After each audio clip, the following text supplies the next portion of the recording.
السلام عليكم ورحمة الله وبركاته. معكم أخوكم مراد كرم من موقع اي سكيورتي. طبعا الدرس الثاني طبعا حرق التوزيع على أصبع يو اس بي أو فلاش ميموري.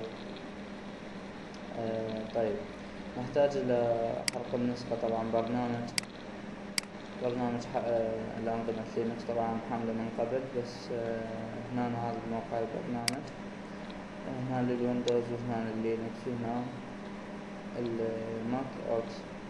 طيب، انا هنا اذا تريد تحمل للويندوز طبعا تدوس هنا داونلود فروم ويندوز، تنتظر 5 ثواني. طيب، تحمله تنصيب عادي، هذا نكست خلاص. طيب، نحمل هذا البرنامج شوي، نفتح البرنامج.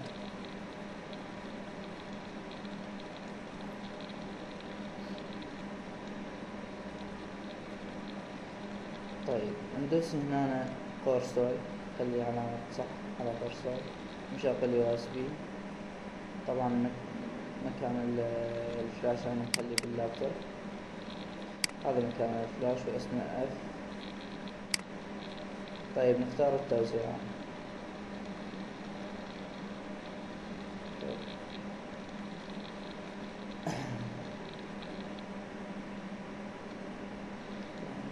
طيب، طبعا هذه التوزيع اللي حملناه، نضغط موافق. طبعا راح يكمل تحميل.